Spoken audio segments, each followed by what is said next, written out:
Le nombre 1 est important pour les mathématiques. La multiplication aussi est importante pour les mathématiques. On va donc s'intéresser à la multiplication à trous qui donne 1.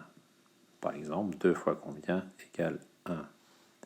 Alors, parce qu'on connaît bien nos tables de multiplication, on peut trouver que 2 fois 0,5 égale 1. On va donc appeler ce nombre, qui est important pour les mathématiciens, l'inverse de 2. L'inverse du nombre 2 et le nombre 0,5.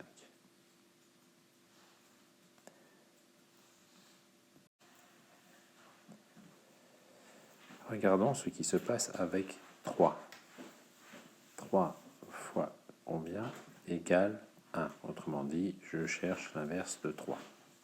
Alors, comme on connaît nos tables de multiplication ou grâce à la calculatrice, on va trouver que c'est 0,33333, ça ne tombe jamais juste. Autrement dit, 3 fois 0,33333, ça va faire 0,999999, autrement dit 1.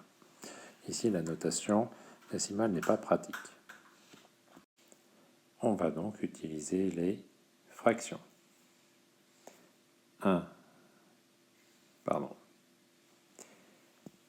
3 fois quelle fraction égale 1 ? 3 fois 1 sur 3. En effet, 3 c'est 3 sur 1 fois 1 sur 3. J'obtiens une nouvelle fraction, je multiplie les numérateurs entre eux, donc 3 fois 1, je multiplie les dénominateurs entre eux, donc 1 fois 3, ce qui nous fait donc 3 sur 3, et 3 divisé par 3, ça fait 1. De même, 2 fois 1 sur 2 égale. Alors 2 c'est 2 sur 1, donc je vais faire 2 fois 1 sur 1 fois 2, ce qui donne 2 sur 2, ce qui donne 1.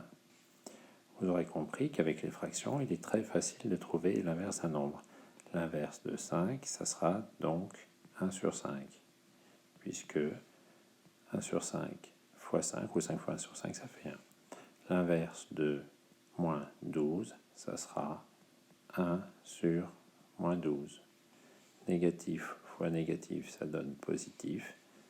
12 fois 1 au-dessus, 1 fois 12 en dessous. Et j'obtiens bien 12 sur 12, positif, égale 1.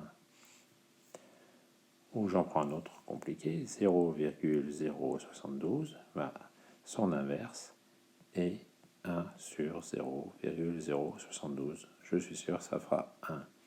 Donc cette notion qui avait l'air compliquée au début, finalement, est très simple. L'inverse de moins 1024 est 1 sur moins 1024. Comme d'habitude avec les fractions, cela devient très visuel et donc très facile.